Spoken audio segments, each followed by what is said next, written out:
There are moments in history when the torch is passed not with fanfare but with silence, when the greatest movements of God do not begin with thunder, but with the gentle placing of a cloak upon willing shoulders.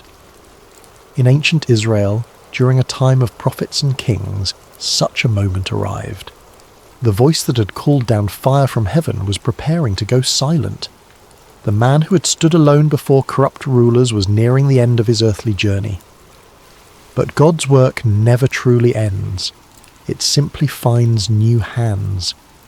This is the story of Elisha, a farmer who became a prophet, a man who left everything behind not because he sought power, but because he heard a calling he could not ignore. It is a story about succession, about the cost of following, and about how God prepares his servants long before the world ever knows their names. It is a story that unfolds across the hills of ancient Israel, through cities marked by God's faithfulness, and beside rivers that remember miracles. It is a story that asks us to consider what we would do if God called us to leave everything familiar and step into something unknown. Chapter 1. The Prophet in Transition. Elijah was not a man who lived quietly. For years he had been the voice of God in a kingdom that had turned its back on righteousness. He had confronted King Ahab and Queen Jezebel, declared drought upon the land, and called fire down from heaven on Mount Carmel to prove the power of the one true God. He had prayed, and the heavens had closed for 3 years and 6 months. The land withered, the crops failed, the people suffered, and through it all, Elijah stood as a living reminder that turning away from God comes with consequences. When the drought had accomplished its purpose, Elijah had prayed again, and the rains had returned.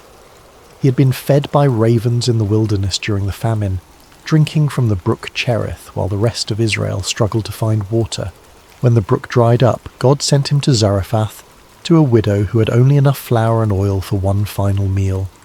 Yet through Elijah's presence, her jar of flour was not used up, and her jug of oil did not run dry until the day the Lord sent rain on the land.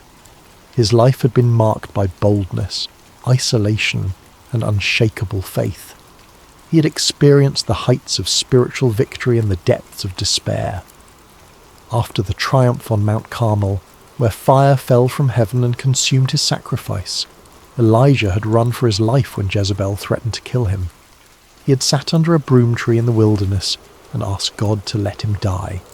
He had travelled 40 days and 40 nights to Horeb, the mountain of God, and there in a cave he had encountered the Lord not in wind, earthquake, or fire, but in a gentle whisper. God had given him new assignments, new purpose, and reminded him that he was not alone.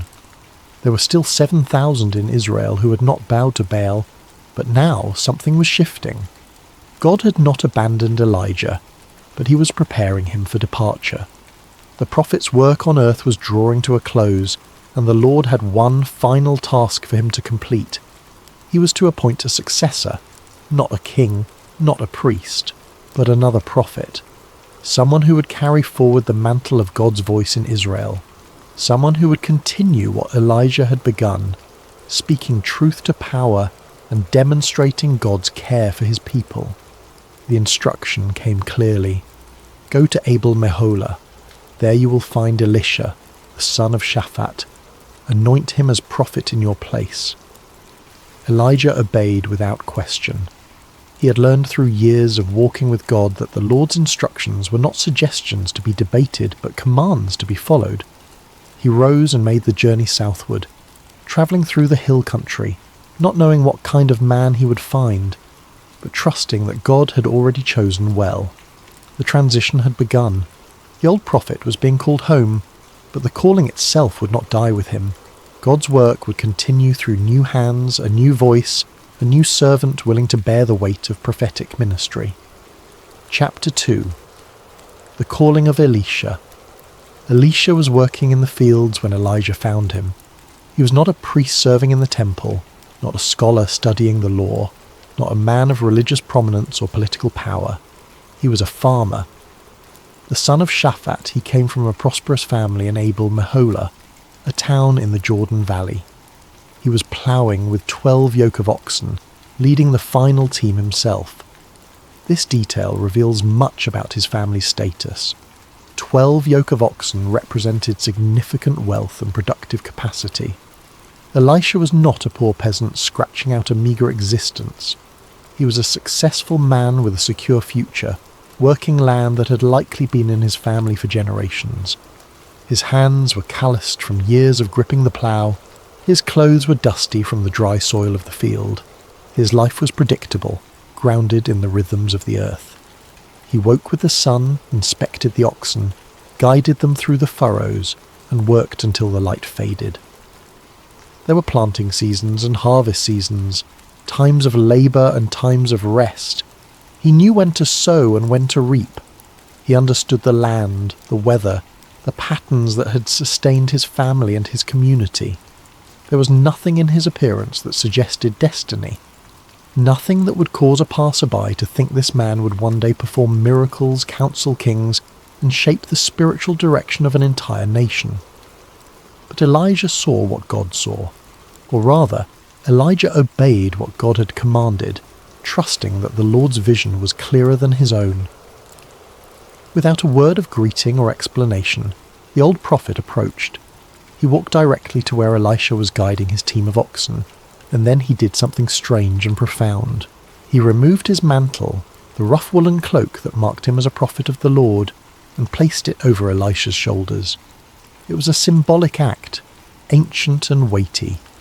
The mantle represented authority, calling and anointing. It was the visible sign of prophetic office. To place it on another was to transfer that office, to designate a successor, to mark someone as chosen by God for a specific purpose. It was not a request, it was a commission. Elijah did not ask Elisha if he wanted to become a prophet. He did not outline the job description or warn him of the hardships ahead. He simply placed the mantle on him and turned to walk away. The action spoke louder than any words could. You are called. You are chosen. Everything is about to change. Elisha understood immediately. The significance of the gesture was not lost on him. He knew who Elijah was. Everyone in Israel knew the prophet's reputation, and now that same prophet had marked him for succession. Elisha did not ask for time to think. He did not negotiate terms or seek guarantees about his future. He did not ask what would happen to his family's land or his father's business. He simply ran after Elijah and said, "Let me kiss my father and mother goodbye, and then I will come with you." Elijah's response was cryptic, almost dismissive. "Go back. What have I done to you?" It was a test, a reminder that this calling was voluntary. No one was forcing Elisha to leave his fields. Elijah had simply placed a mantle on him. He had not spoken a command. He had not demanded obedience. Elisha was free to return to his oxen, to his family, to his former life.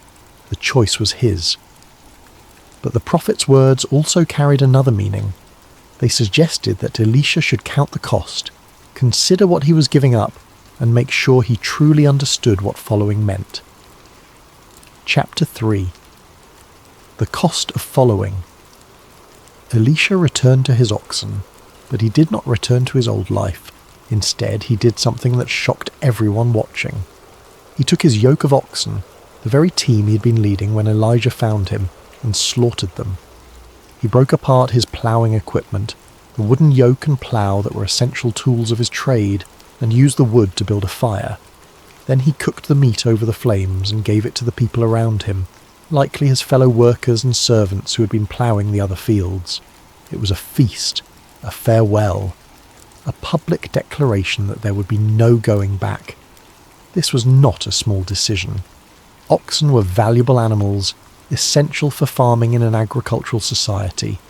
A single ox could be worth as much as a year's wages for a common labourer. 12 yoke meant 24 oxen, representing enormous wealth and productive capacity. His ploughing equipment was his livelihood, the means by which he earned his income and contributed to his family's prosperity. By destroying them, Elisha was burning every bridge to his past. He was making it impossible to return to farming even if he changed his mind or lost his nerve. He was choosing the unknown over the familiar, the call of God over the comfort of home. the uncertain path of prophetic ministry over the predictable rhythms of agricultural life. The slaughter of the oxen was also a sacrificial act. In ancient Israel, when someone made a significant vow or entered into a covenant, they often sacrificed animals and shared a meal. Elisha was doing exactly that. He was publicly consecrating himself to God's service, marking the end of one life and the beginning of another.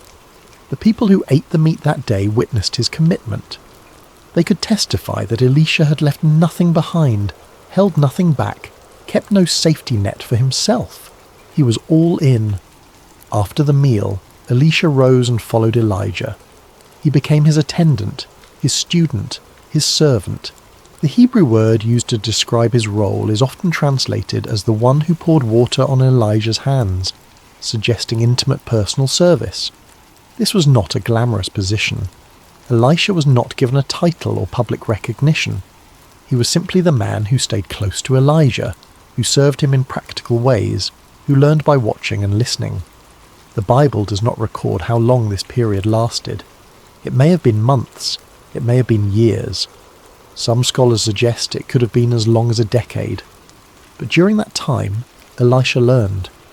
He watched how Elijah prayed, how he heard from God, how he delivered prophetic words with boldness and clarity.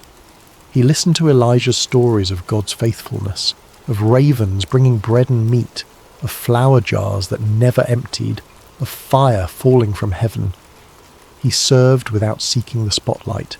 He did not demand recognition or ask when his own ministry would begin. He simply walked in the shadow of a great man and prepared for a calling he did not yet fully understand. This season of preparation was essential. God was shaping Elisha's character, deepening his faith, teaching him to hear the voice of the Lord. He was learning that prophetic ministry is not about power or prestige, but about obedience and dependence on God. He was discovering that the most important work often happens in private, in the hidden years when no one is watching except the Lord. He was being formed into the kind of man who could carry the weight of a nation's spiritual leadership. Chapter 4. Years of Quiet Service. Elisha's ministry did not begin with miracles. It began with faithfulness in obscurity. He travelled with Elijah throughout Israel, observing his mentor's interactions with kings and commoners alike. He witnessed the prophet's prayers, offered in caves and on mountaintops, beside rivers and in quiet rooms. He saw how Elijah confronted King Ahab and his wicked Queen Jezebel, speaking truth to power without fear or compromise. He watched as Elijah confronted the prophets of Baal on Mount Carmel, calling them out for their false worship and demonstrating the supremacy of the God of Israel.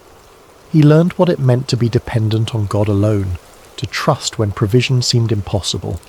There were times when they had no clear source of food or shelter, when they had to rely on God's miraculous intervention or the hospitality of strangers. Elisha saw how Elijah trusted the Lord in every circumstance, never panicking, never compromising his message to secure favour or financial support. He learned to speak truth even when it cost everything, even when kings were angry and the people hostile. There were no crowds cheering for Elisha during these years, no public anointing ceremonies where he was recognised as the next great prophet, no titles or honours bestowed upon him. He was simply the one who stayed close, the one who poured water on Elijah's hands, a humble servant performing basic daily tasks, the one who listened when the prophet spoke and remained silent when silence was needed, the one who asked questions and meditated on the answers, storing up wisdom like treasure. It was a season of formation, hidden from the eyes of Israel but seen clearly by God. This is how the Lord often works. He does not prepare leaders in the spotlight. He prepares them in the waiting room, in the years of quiet obedience when no one notices, in the moments when faithfulness seems unrewarded and progress imperceptible, in the daily choices to serve without recognition, to learn without immediate application, to trust without seeing the full picture. Elisha was being shaped not by public success, but by private devotion. He was learning that the mantle of calling is not worn lightly. It is carried through humility, patience, and a willingness to serve before leading. He was discovering that spiritual authority is not seized or demanded, but received from God as a gift, granted to those who have proven themselves faithful in small things. He was understanding that the most powerful ministry flows from a deep, abiding relationship with the Lord, cultivated in the hidden years when no one else is watching. During this time, Elisha likely continued to witness miracles. He may have been present when Elijah prophesied the death of Ahab and the gruesome end of Jezebel. He may have heard Elijah pronounce judgment on Ahab's sons and seen those words come to pass. He observed how God's word spoken through his prophet never failed. What God promised, he fulfilled. What he decreed, he accomplished. This deepened Elisha's faith and prepared him for his own prophetic ministry. The years of service also taught Elisha compassion, unlike Elijah, who often ministered in isolation and whose prophetic work focused heavily on judgment and confrontation. Elisha would later develop a ministry characterized by mercy and miraculous provision for ordinary people. This difference in emphasis likely emerged during these formative years, as Elisha observed both the necessity of prophetic boldness and the importance of meeting people's practical needs with God's supernatural power. Chapter 5. The Final Journey. The day came when Elijah knew his time on earth was ending. The Lord had revealed to him that he would be taken up to heaven, that his departure was imminent. This knowledge was not given to frighten him, but to prepare him. And so Elijah set out on one final journey, a deliberate pilgrimage through places that held deep significance in Israel's history and in his own prophetic ministry. He travelled from Gilgal to Bethel, from Bethel to Jericho, and from Jericho to the Jordan River. Each stop was meaningful, each city a landmark of God's faithfulness to his people. Gilgal was where Joshua had set up 12 stones after Israel crossed the Jordan River into the Promised Land. It was a place of memorial, of remembering God's miraculous intervention. Bethel, which means house of God, was where Jacob had his dream of a ladder reaching to heaven, where angels ascended and descended, where God confirmed his covenant promises.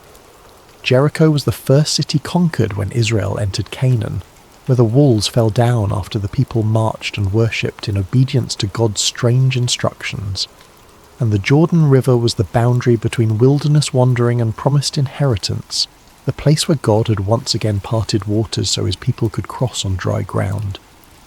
Elijah's journey through these cities was not random. He was retracing the path of God's faithfulness, walking through living monuments of divine power and covenant love. And at each stop, Elijah said the same thing to Elisha: "Stay here. The Lord has sent me on to the next place." It was a test, repeated 3 times, probing the depth of Elisha's commitment. Would he give up? Would he accept an easy excuse to remain behind, to avoid witnessing what was coming? But Elisha refused every time. At Gilgal, when Elijah told him to stay, Elisha responded, "As surely as the Lord lives and as you live, I will not leave you." At Bethel, when the instruction was repeated, Elisha gave the same answer. "As surely as the Lord lives and as you live, I will not leave you." At Jericho, facing the final leg of the journey, Elisha's resolve had not weakened. "As surely as the Lord lives and as you live, I will not leave you." He would not be left behind. He would not miss what God was about to do. He had followed Elijah this far, through years of service and learning, and he would follow him to the end. His commitment was total, his determination unshakable. This was not mere sentiment or emotional attachment. This was covenant faithfulness, a reflection of the very character of God who never leaves or forsakes his people. At each city, something else happened that deepened the solemnity of the journey. The other prophets who lived there, members of the prophetic communities or schools that Elijah had likely established during his ministry, approached Elisha and whispered the same question. "Do you know that the Lord is going to take your master from you today?" They had received revelation, perhaps through dreams or prophetic insight, that this was Elijah's final day on earth. They wanted to know if Elisha was aware, if he understood what was happening, and each time Elisha answered the same way: "Yes, I know, but do not speak of it. He knew. He had always known, or at least he had known since the journey began. This was not a surprise or a shock. It was a reality he had accepted, a transition he was willing to face, but he did not want to discuss it. Some things are too sacred, too heavy to be spoken aloud. Some moments require silence and reverence. This journey was not about processing grief or managing emotions. It was about being present, about witnessing, about receiving what God was about to give. The journey itself was a lesson. It taught Elisha about commitment, about following through to the end, about refusing to quit when the path became difficult or uncertain. It showed him that God's work often requires perseverance, that the most important moments sometimes come after long stretches of faithful obedience, and it demonstrated that spiritual inheritance is not handed to the casual observer or the half-committed follower, but to the one who refuses to turn back, who stays close no matter what, who is willing to walk through every stage of the journey. Chapter 6. The Parting of the Jordan. When they reached the Jordan River, the final destination of their journey, 50 prophets from Jericho stood at a distance, watching. They had followed Elijah and Elisha, knowing that something momentous was about to occur. They positioned themselves where they could observe but not intrude, witnesses to a sacred moment in Israel's spiritual history. The Jordan River flowed before them, the same river that had been miraculously parted centuries earlier when Joshua led Israel into the Promised Land. It was a boundary, a threshold, a place of transition between one era and the next. Elijah approached the water's edge. He took his mantle, the same rough woolen cloak he had once placed over Elisha's shoulders in the field, and rolled it up tightly. Then, with a deliberate motion, he struck the water with it. The act was both physical and symbolic, a demonstration of faith and a wielding of divine authority. And immediately the river responded. The waters divided, parting to the left and to the right, creating a dry path through the riverbed. It was not a natural phenomenon. It was not erosion or drought. It was a miracle, pure and undeniable. Elijah and Elisha walked across the Jordan on dry ground, their feet crunching on the exposed riverbed where water should have been flowing. It was a miracle that echoed the ancient crossing of Joshua, a reminder that the God who brought Israel into the Promised Land was still at work, still making a way where there seemed to be none, still demonstrating his power through those who trusted him, still active in the affairs of his people, intervening in history, breaking the laws of nature to accomplish his purposes. The prophets watching from a distance saw it clearly. This was not the work of man. This was not trickery or illusion. This was the hand of God displayed through his servant Elijah one final time. They stood in silent awe, knowing they were witnessing something they would tell their children and grandchildren about, a moment that would be remembered for generations. On the other side of the Jordan, in the wilderness beyond the river, Elijah turned to face Elisha. They stood alone now, separated from the watching prophets, isolated in a space that felt simultaneously ordinary and sacred. The moment had come, the final words, the final exchange between a master and his student, a mentor and his protege, a spiritual father and his son in the faith.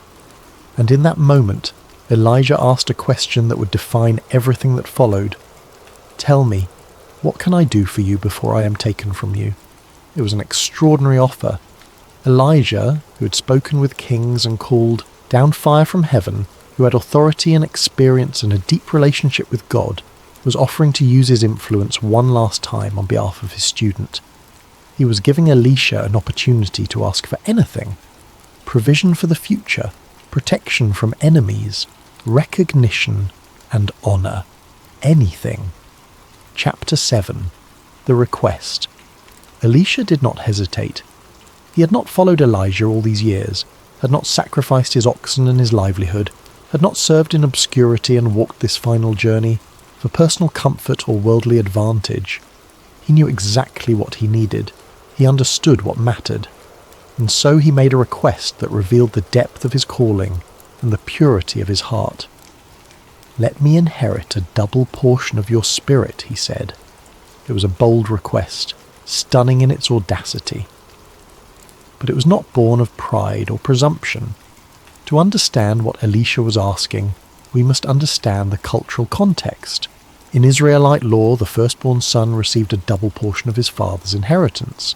If a man had 4 sons, his property would be divided into 5 parts, and the firstborn would receive 2 portions while the other sons each received 1. The double portion was not about greed, it was about responsibility. The firstborn inherited twice as much because he was expected to carry on the family name, care for his mother, and assume leadership of the household. By asking for a double portion of Elijah's spirit, Elisha was not asking to be twice as powerful as his mentor. He was not requesting superiority or claiming he deserved more than Elijah had. He was asking to be recognized as the true successor, the spiritual heir, the firstborn son in the faith. He was asking for the fullness of the prophetic anointing that rested on Elijah to be transferred to him. He was requesting the authority and spiritual power necessary to carry forward the prophetic office in Israel. He was asking for what he would need to fulfill the calling God had placed on his life. It was also a request for intimacy with God. Elisha was not asking for fame or recognition from people. He was asking for a deeper relationship with the Lord, for the kind of spiritual sensitivity and divine empowerment that had characterized Elijah's ministry. He wanted to know God the way Elijah knew him. He wanted to hear God's voice with the same clarity. He wanted to be used by God in the same powerful ways. This request revealed Elisha's heart. He understood that the essence of prophetic ministry was not performance or position, but relationship with the living God. Elijah's response was measured and honest. "You have asked a difficult thing." He did not rebuke Elisha for the boldness of the request. He did not suggest that Elisha was being presumptuous or overreaching. He simply acknowledged the truth. What Elisha had asked for was not easy. It was not a simple matter of wishing it so or pronouncing a blessing. The granting of a double portion of the prophetic spirit was not in Elijah's power to give. Only God could bestow such a gift. "Yet if you see me when I am taken from you, it will be yours," Elijah continued. "Otherwise, it will not." This condition was crucial. It was not arbitrary or capricious. It was a test of spiritual perception. Would Elisha be able to see into the spiritual realm, to witness what God was doing in that moment? Would his eyes be open to perceive divine activity? If so, it would be a sign that God had granted his request, that the spiritual anointing was being transferred, that he was indeed the chosen successor. If not, it would indicate that the time was not right, or that God had other plans. The 2 men continued walking together, talking as they went. The conversation must have been precious, final words between 2 men who had shared a profound spiritual journey. Elijah may have offered final instructions, words of wisdom, encouragement for the road ahead. Elisha may have asked last questions, sought final clarification on matters of prophetic calling and ministry. The air around them felt charged, expectant, heavy with the weight of what was about to happen. And then, without warning, it came. A chariot of fire appeared, pulled by horses of fire. The description defies naturalistic explanation. This was not a metaphor or a poetic exaggeration. This was a literal supernatural intervention, a tearing of the veil between heaven and earth, a manifestation of divine glory in the physical world. The chariot came between Elijah and Elisha, separating them, creating a barrier of holy fire. And in a whirlwind, a powerful rushing wind that swept across the wilderness, Elijah was taken up into heaven. Elisha watched. He saw it all. His eyes were open to witness this extraordinary event, this translation of a man from earth to glory without experiencing death. He cried out in anguish and awe, "My father! My father! The chariots and horsemen of Israel!" It was a cry of grief and recognition. He was losing his mentor, his spiritual father, the man who had taught him everything about following God. But he was also acknowledging what he saw. The chariot of fire and the horses represented the true strength and protection of Israel. Not military might, not political alliances, but the power of God, manifested through his prophets, defending and guiding the nation. And then Elijah was gone. He vanished into heaven, translated without seeing death, joining Enoch as one of only 2 men in the Old Testament taken directly into God's presence, without passing through the grave. The whirlwind subsided, the chariot disappeared, the fire faded. And Elisha stood alone in the wilderness beyond the Jordan. Chapter 8. The Departure. Elisha stood alone on the far side of the Jordan River, still processing what he had just witnessed. The whirlwind had passed, leaving an eerie stillness in its wake. The chariot had vanished, taking with it the blazing horses and the man who'd been his mentor, his teacher, his spiritual father. Elijah was no longer on this earth. He had been transported into the presence of God, received into glory without tasting death. The reality of it settled over Elisha like a heavy cloak. Grief and awe collided in Elisha's heart. He had known this moment was coming. The prophets had warned him. Elijah had prepared him. But knowing intellectually that something will happen does not fully prepare you for the emotional impact when it actually occurs. Elisha tore his own clothes in mourning, ripping the fabric from neck to hem in a traditional expression of loss.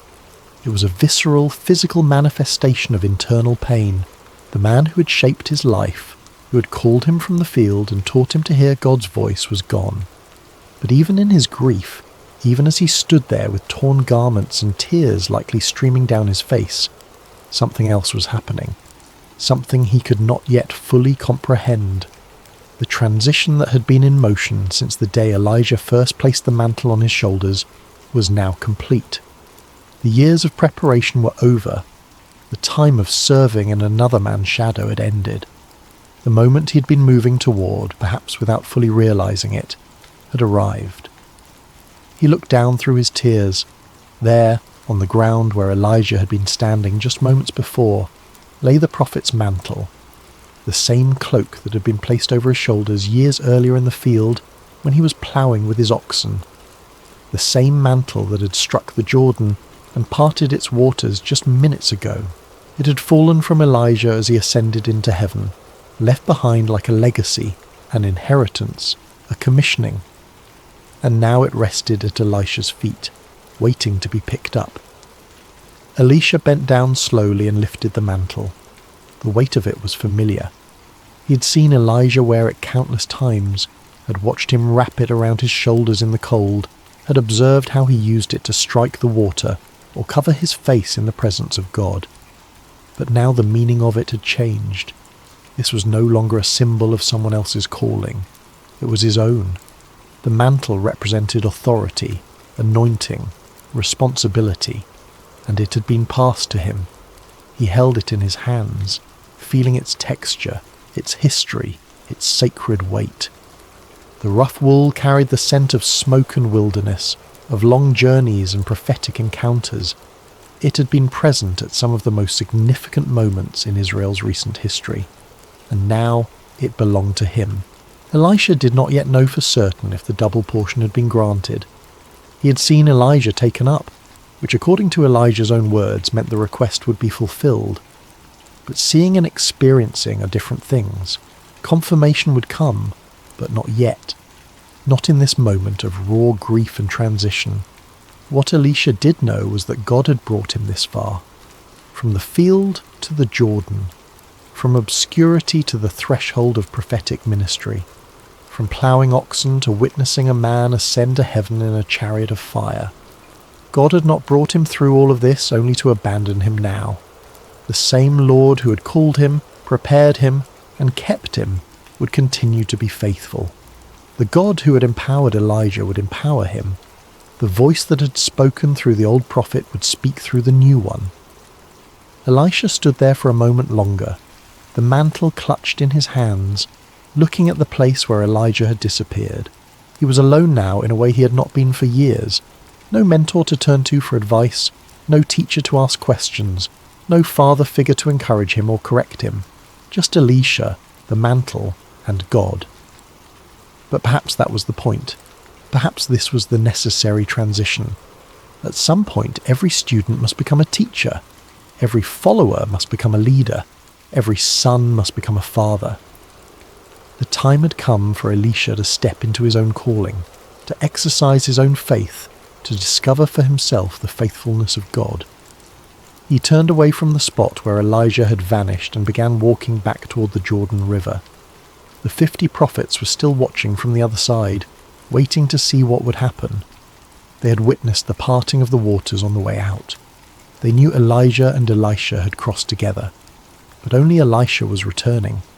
The implications were clear. Elijah was gone. The question now was whether his spirit would rest on Elisha, whether the prophetic ministry would continue, whether God would confirm the succession. Chapter 9. Testing the Calling. Elisha returned to the bank of the Jordan River, standing at the edge where the water flowed swiftly, turbulent and impassable without divine intervention. He stood where he and Elijah had stood just a short time earlier, when the waters had parted at the strike of the mantle. The river had closed again after they crossed, resuming its normal course, indifferent to the miracle that had just occurred. Now Elisha faced the same barrier, but this time he faced it alone. He held the mantle in his hands, feeling its weight, its texture, its significance. This was the moment of testing. The moment when everything would be confirmed or denied. The moment when he would discover whether the request for a double portion had been granted, whether the calling was real, whether God would honour the transition from Elijah to Elisha. He could have hesitated. He could have doubted. He could have wondered whether he was worthy, whether he had the faith, whether he was truly ready. But he did not. Elisha stepped forward to the water's edge. He raised the mantle, rolling it up just as Elijah had done. And then he struck the water. But this time he did not do it silently. This time he spoke. Where now is the Lord, the God of Elijah? It was not a question of doubt, as if he were wondering where God had gone or whether God was still present. It was a declaration of faith. It was a calling upon the same God who had empowered Elijah to now empower him. It was a public proclamation that the God of Elijah was not dead, not absent, not limited to working through only one prophet. The God of Elijah was alive, present, and able to work through a new servant. The question also revealed Elisha's theology. He did not say, "Where now is the Lord, the God of Israel?" though that would have been accurate. He did not say, "Where now is the Lord, my God?" though that would have been true. He said, "Where now is the Lord, the God of Elijah?" He was identifying himself with his mentor, claiming continuity with what had come before, asserting that the same God who had worked mightily through Elijah was the God he served. He was stepping into the legacy while acknowledging the source of all power. And the river responded. The waters divided once again, parting to the left and to the right, creating a dry path through the Jordan just as they had done before. The miracle was repeated. The power was confirmed. God had not withheld his presence or his authority from this new prophet. Elisha walked through on dry ground, his feet finding solid purchase where water should have been flowing, his heart surely racing with a mixture of relief, joy, and holy fear. The calling had been tested and proven true. The prophets from Jericho, still watching from where they had positioned themselves, saw it happen. They witnessed the waters part at Elisha's command. They saw him walk across on dry ground, and they understood. The spiritual reality that had been invisible to them became visible through this sign. "The spirit of Elijah is resting on Elisha," they said to one another. The succession was complete. The mantle had been passed. The prophetic ministry would continue. When Elisha reached the other side, the prophets came to meet him. These were men who had known Elijah, who had perhaps been trained by him, who had witnessed his ministry and respected his authority. And now they approached Elisha with the same respect. They bowed to the ground before him in recognition of his new role. It was not worship, for they worshipped God alone. It was acknowledgement. It was submission to the spiritual authority that now rested on him. It was their way of saying, "We recognize what God has done. We accept you as our leader. We will follow you as we followed Elijah." The calling had been confirmed in multiple ways. Elisha had seen Elijah taken up, fulfilling the condition Elijah had set. He had taken up the mantle, receiving the physical symbol of prophetic authority. He had struck the Jordan and watched it part, demonstrating that God's power was with him, and now the other prophets had publicly acknowledged him as Elijah's successor. There was no ambiguity, no question, no room for doubt. Elisha was no longer the student, the attendant, the one who poured water on another man's hands.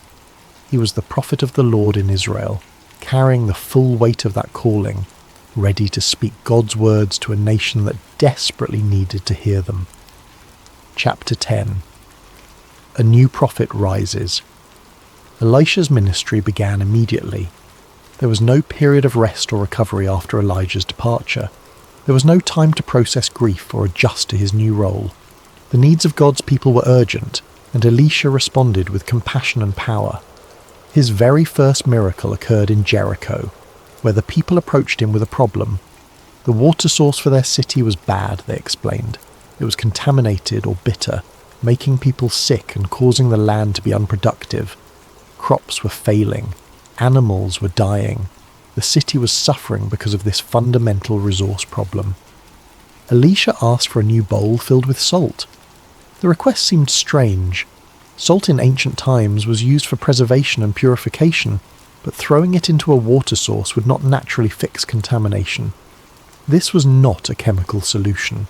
It was a symbolic act of faith. Elisha went to the spring, the source of the city's water supply, and threw the salt into it. Then he spoke with prophetic authority. "This is what the Lord says. I have healed this water. Never again will it cause death or make the land unproductive." And it was so. The water was immediately purified. The contamination vanished. The spring that had brought sickness now brought health. The land that had been barren became fruitful again. It was a quiet miracle, not dramatic or showy like calling down fire from heaven. But it was deeply meaningful. It brought life where there had been death, health where there had been sickness, hope where there had been despair. And it established a pattern for Elisha's ministry that would continue for decades. This miracle revealed something important about Elisha's prophetic calling. Unlike Elijah, who often worked in isolation, and whose ministry focused heavily on confrontation and judgment, Elisha worked among the people. His miracles were acts of compassion, meeting practical needs, restoring what was broken. Where Elijah had called down drought, Elisha purified water. Where Elijah had fled to the wilderness, Elisha stayed in the cities. Where Elijah confronted kings and priests, Elisha healed widows and children. Both men were needed. Both were chosen by God. But their emphases were different, demonstrating the diversity of how God works through his servants. Elisha's second recorded miracle involved a poor widow, whose husband had been one of the prophets. She came to Elisha in desperation. Her husband had died, leaving her with significant debt, and now the creditors were coming to take her 2 sons as slaves to satisfy what was owed. It was a common practice in ancient Israel, but no less tragic. She had nothing of value except a small jar of olive oil. Elisha told her to go to her neighbours and gather as many empty jars as she could find. Not just a few, but as many as possible. Then he instructed her to go inside her house with her sons, shut the door, and begin pouring oil from her small jar into all the empty containers. It seemed impossible. How could a tiny amount of oil fill dozens of jars? But the widow obeyed. She poured, and the oil kept flowing. Jar after jar after jar was filled with pure olive oil until every container in the house was full. Only then did the oil stop. Elisha told her to sell the oil, pay her debt, and live on what was left. The miracle not only saved her sons from slavery, but provided for her family's future. God's provision was abundant, more than enough to meet the need. Another significant miracle occurred in the town of Shunem. A wealthy woman there had shown hospitality to Elisha, giving him a room in her house whenever he travelled through the area. She and her husband were childless, and she was past the age of childbearing. Elisha, wanting to bless her for her kindness, prophesied that within a year she would hold a son in her arms. She was sceptical, almost afraid to hope. But it happened exactly as Elisha had said. She conceived and gave birth to a son. Years later, that same child died suddenly while working in the fields with his father. The woman laid her dead son on the bed in Elisha's room and immediately set out to find the prophet. When Elisha heard what had happened, he sent his servant Gehazi ahead with his staff, instructing him to lay it on the boy's face, but the staff had no effect. Elisha himself had to come. He went into the room where the child lay dead, shut the door, and prayed to the Lord. Then he stretched himself out on the boy, mouth to mouth, eyes to eyes, hands to hands. The child's body began to grow warm. Elisha walked around the room, then stretched himself out on the boy again. The child sneezed 7 times and opened his eyes. He was alive. Elisha had raised him from the dead. On another occasion, Elisha multiplied food to feed 100 men. During a famine, someone brought him 20 loaves of barley bread and some grain. It was not nearly enough to feed the group of prophets who were with him. But Elisha instructed his servant to set it before the people. "They will eat and have some left over," he said. It seemed absurd. The math did not work. But when the food was distributed, everyone ate until they were satisfied, and there was food remaining just as Elisha had prophesied. Perhaps the most famous miracle of Elisha's ministry involved Naaman, the commander of the army of Aram. Naaman was a powerful military leader, respected and honoured, but he suffered from leprosy. Through a young Israelite servant girl captured in a raid, Naaman heard about the prophet in Samaria who could heal him. He travelled to Israel with letters of introduction, gifts of silver and gold, and expectations of a dramatic healing encounter. But when he arrived at Elisha's house, the prophet did not even come out to meet him. Instead, Elisha sent a messenger with simple instructions. "Go, wash yourself 7 times in the Jordan River, and your flesh will be restored and you will be cleansed." Naaman was furious. He had expected the prophet to come out, wave his hand over the disease, call on the name of his God and perform some impressive ritual. Instead, he was told to wash in a muddy river.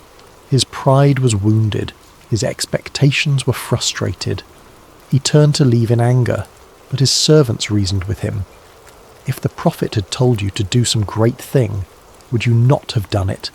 How much more then, when he tells you, wash and be cleansed? Naaman reconsidered. He went to the Jordan and dipped himself in the water 7 times, exactly as Elisha had instructed. When he came up from the 7th immersion, his skin was completely healed, restored like that of a young child. The leprosy was gone. These miracles and many others established Elisha as a prophet of God in Israel. His ministry lasted for decades, spanning the reigns of multiple kings.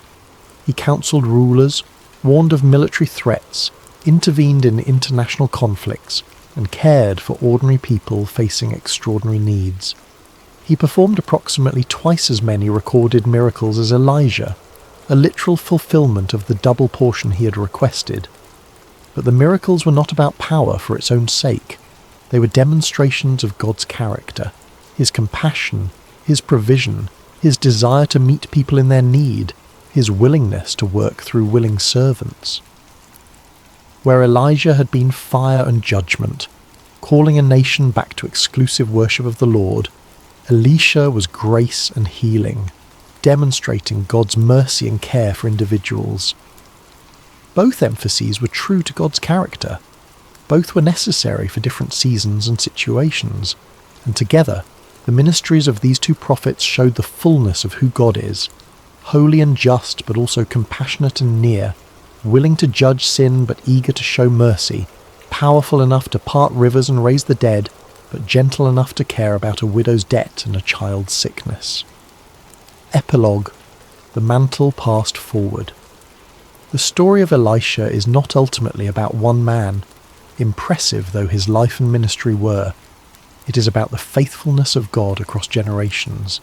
It is about how calling is transferred, how leaders are formed, and how the work of the kingdom continues even when individual servants complete their earthly assignments and pass from the scene.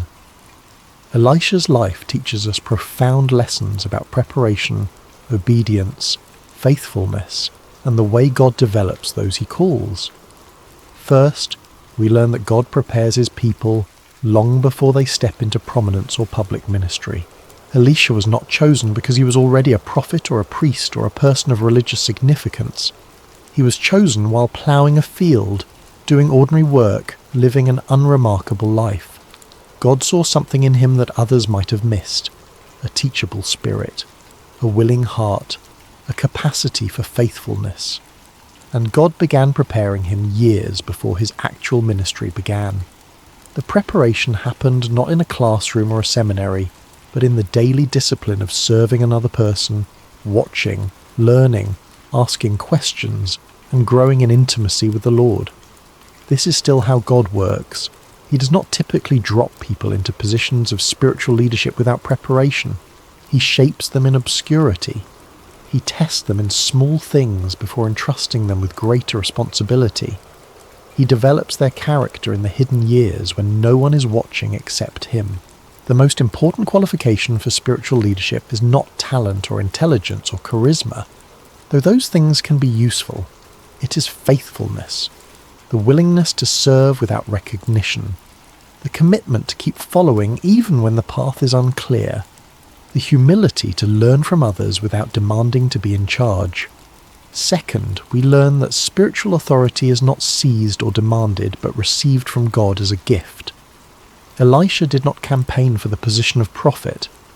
He did not lobby for recognition or try to advance his own career. He simply served faithfully and trusted God to open the right doors at the right time. When Elijah placed the mantle on him, he responded immediately, but he did not then begin acting like a prophet. He became a servant. He learned. He waited. And when the time came for him to step into his calling, God confirmed it through miracles, through the recognition of other prophets, through the obvious presence of divine power working through him. This is a crucial lesson for anyone sensing a call to ministry or leadership. We do not promote ourselves. We do not force open doors or manipulate circumstances to get what we want. We serve faithfully where we are, develop the character and competence needed for the future, and trust God to bring about the transition in his timing. Elisha's years of service were not wasted time. They were essential preparation. And when the moment came, he was ready not because he was perfect, but because he had been faithful. Third, we learn that the cost of following God's call is real, but the rewards are greater. Elisha left behind his livelihood, his family business, his predictable future. He slaughtered his oxen and burned his ploughing equipment, making it impossible to return to his former life. This was not a light decision. It was a complete surrender, a total commitment. But what he gained far exceeded what he lost. He gained intimacy with God. He gained the privilege of seeing miracles. He gained the honor of being used by God to bring healing, provision, and hope to thousands of people. He gained a legacy that has inspired millions across thousands of years. The same principle applies today. Following Jesus, responding to God's call, stepping into the purposes he has for us will always cost something. It may cost comfort, security, reputation, relationships, or the approval of others. But what we gain in knowing God, serving him, and participating in his work is infinitely more valuable than what we give up. Elisha understood this. He counted the cost and decided it was worth it. And he never regretted that decision. Fourth, we learn that God's work continues across generations through faithful succession. When Elijah was taken to heaven, God's purposes for Israel did not end. The prophetic ministry continued through Elisha, and when Elisha's time on earth ended, God raised up other prophets. The work of the kingdom is bigger than any individual. It transcends our lifespans and limitations. This should humble us and encourage us. It should humble us because it reminds us that we are not indispensable. God can and will accomplish his purposes with or without us. But it should also encourage us because it means our faithful service contributes to something larger than ourselves, something that will continue long after we are gone. The mantle that fell from Elijah was more than fabric. It was a symbol of continuity, a tangible reminder that God's purposes do not depend on any one person. When one servant is called home, another is raised up. When one voice grows silent, another is given strength to speak. When one generation completes its assignment, the next generation is prepared to carry the work forward. This is the rhythm of the kingdom. This is how God works. Not through individual superstars who accomplish everything alone, but through a succession of faithful servants who each contribute their part to the larger story. Finally, we learn that God values different kinds of servants with different emphasis in ministry. Elijah and Elisha were both prophets, both chosen by God, both powerful in their own right. But their ministries looked different. Elijah was bold and confrontational, calling out sin and idolatry, pronouncing judgment, standing against kings and false prophets.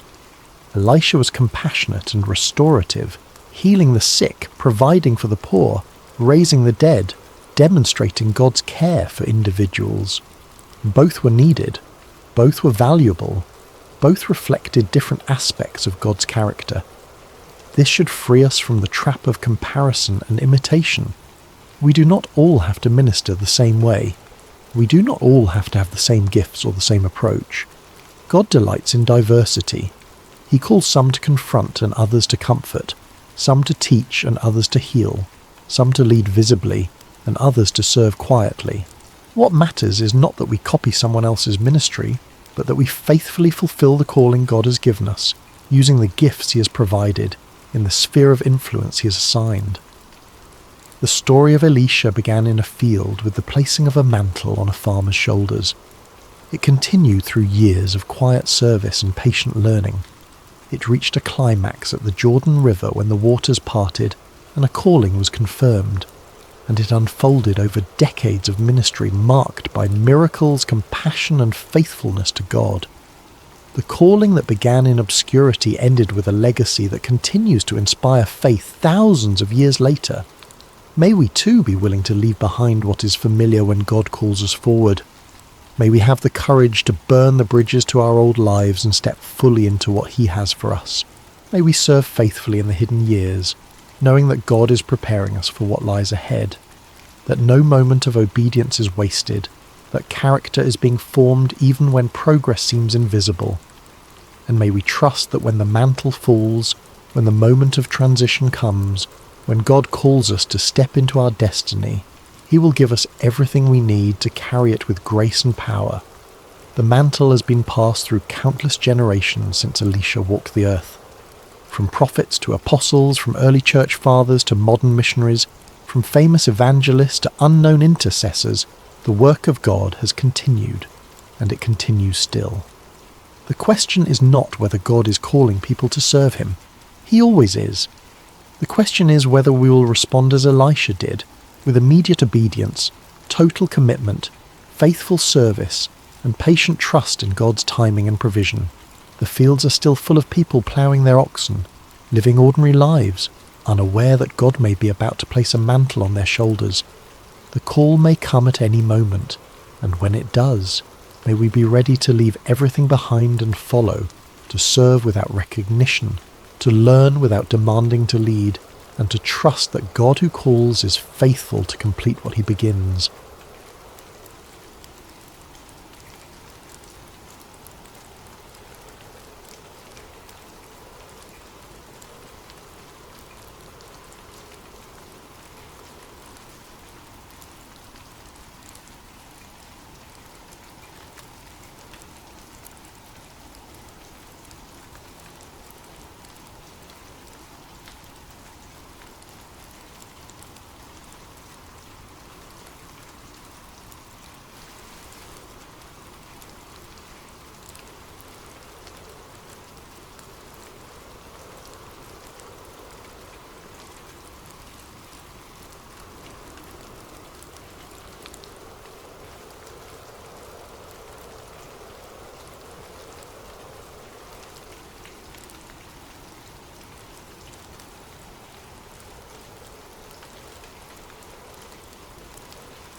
Before we begin tonight's journey into one of the most overlooked stories in early Christian history, I want to take just a moment to ask for your support. If you're finding value in these deep dives into forgotten narratives, please consider using your hype points on this video. It helps the channel grow in ways you might not realise, and it means the world to us. If you're listening on Spotify, leaving a review truly makes a difference in helping others discover this content. And if you feel like it, drop a comment letting us know what time it is where you are and where in the world you're tuning in from. We absolutely love seeing our global community, and knowing that someone in Tokyo is listening at dawn while someone in London is drifting off at midnight. If you enjoy what we do here, subscribing helps us continue creating these stories. Now, let's begin. There is a particular kind of faith that history tends to forget. It does not perform miracles in crowded marketplaces. It does not deliver sermons that shake the foundations of empires. It does not leave behind letters that churches will read for 2,000 years. This is the faith that walks until its feet bleed. The faith that carries a message through fever and delirium. The faith that nearly dies in obscurity, serving a cause that will not remember its name. Tonight, we are going to examine one such story. A story so quiet that most people who have read the Bible dozens of times could not tell you a single detail about the man at its centre. His name was Epaphroditus. He was not an apostle. He was not a prophet. He was not even a deacon, as far as we know. He was a volunteer, a courier, a man who said yes when everyone else said the journey was too dangerous, and he nearly died for it. What makes his story remarkable is not what happened to him, but what did not happen. There was no angelic rescue, no blinding light, no voice from heaven declaring his mission holy. He got sick. He suffered. He recovered not through some dramatic intervention, but through what the Apostle Paul would later describe, almost casually, as mercy. God spared him, that is all, and yet Paul insisted that the church honour him. This is a story about the kind of faith that God sees even when history does not. It is a story about sacrifice without fanfare, about service that costs everything and asks for nothing in return. It is a story that begins not with Epaphroditus, but with a small church in a Roman colony, trying desperately to help a man they loved who was locked in chains far away. The early church was not the institution we know today. It was fragile. It was persecuted. It operated in the margins of society, meeting in homes, hiding its practices from hostile authorities, navigating a world that viewed it with suspicion at best and outright hostility at worst. In this world, every act of service was dangerous. Every journey was a risk. Every letter was a potential death sentence if it fell into the wrong hands. And yet they served anyway. They travelled anyway. They loved anyway. Epaphroditus is one of those names that appears briefly in Scripture and then vanishes. He is mentioned in Paul's letter to the Philippians and nowhere else. No other book of the Bible records his deeds. No church father writes extensive commentaries about him. He does not appear in the creeds or the councils. He is a footnote. But Paul did not think of him that way. To Paul, Epaphroditus was a brother, a fellow worker, a fellow soldier. He was someone who risked everything to serve the gospel. And Paul wanted to make sure the church understood that this kind of quiet, costly faith was exactly the kind of faith that mattered most. Before we dive into the details of his journey, we need to understand the world he lived in. We need to understand what it meant to be a Christian in the first century. We need to understand the pressures, the dangers, the daily reality of following Jesus in a world that crucified him. Because without that context, Epaphroditus' story is just a nice anecdote about a guy who got sick and recovered. With that context, it becomes something else entirely. It becomes a window into the soul of the early church, a church that believed so deeply, so desperately, that it was willing to send its own into danger for the sake of a man they might never see again. The faith of the early church was not abstract. It was not theoretical. It was not something you discussed in seminars or debated in comfortable settings. It was visceral. It was costly. It demanded everything. To become a Christian in the first century was to mark yourself as other, to separate yourself from your family, your community, your entire social world. It was to join a group that the Romans viewed with suspicion, that the Jews viewed as heretical, that the general population viewed as strange and possibly dangerous. Christians did not worship the emperor. They did not participate in the civic festivals that honoured the gods. They did not engage in the social rituals that bound communities together. They claimed that a crucified criminal was Lord. They claimed that death was not the end. They claimed that the God of the universe had become human, had died, and had risen again. This was madness to the Greeks. It was blasphemy to the Jews.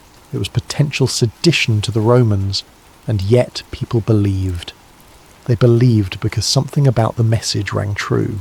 They believed because they had encountered something, someone, who changed them at a fundamental level.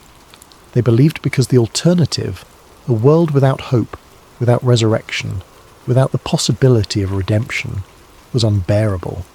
So they gathered in secret. They shared meals. They read letters from apostles. They prayed for each other. They supported each other when the world turned against them, and they sent messengers like Epaphroditus. Men and women who carried letters, money, supplies, encouragement across hundreds of miles of dangerous roads, because the church was not a building, it was a network of relationships, and those relationships had to be maintained even when distance and danger made it nearly impossible. This is the world Epaphroditus inhabited. This is the faith he lived, and this is the journey that nearly killed him. Chapter 1. A church under pressure. The city of Philippi sits in the shadow of empire. It is not a place of great theological importance. It is not Jerusalem, where the faith was born in the fires of Pentecost. It is not Antioch, where believers were first called Christians, where the Gentile mission took root and flourished. It is not even Corinth, with its wealth and controversy, its factions and its letters that would become scripture. Philippi is different. Philippi is practical. Philippi is Roman to its core. It is a colony established by Augustus after the civil wars that followed Julius Caesar's assassination. The Battle of Philippi, fought in the year 42 before the Common Era, was one of the decisive conflicts in Roman history. It was here that Octavian and Mark Antony defeated the forces of Brutus and Cassius, the men who had assassinated Caesar. After the victory, Octavian, who would later become Augustus, the first emperor, rewarded his soldiers by giving them land in Philippi. The city was rebuilt as a Roman colony, a miniature Rome in the heart of Macedonia. For the veterans who settled there, Philippi represented everything they had fought for. It was retirement, it was prosperity. It was the promise that their service to Rome would be honoured for the rest of their lives. The city is designed to look Roman. The architecture speaks Latin. The forums, the temples, the baths, the streets, they are all constructed in the Roman style. Deliberate reminders that this is not merely a conquered territory, but a piece of Rome itself, transplanted to the edge of the empire. For the citizens of Philippi, Roman identity is everything. To be Roman is to be civilized. To be Roman is to be part of the greatest empire the world has ever seen. To be Roman is to participate in the civic religion that binds the empire together, the worship of the emperor, the honouring of the Roman gods, the festivals and sacrifices that mark the rhythm of the year.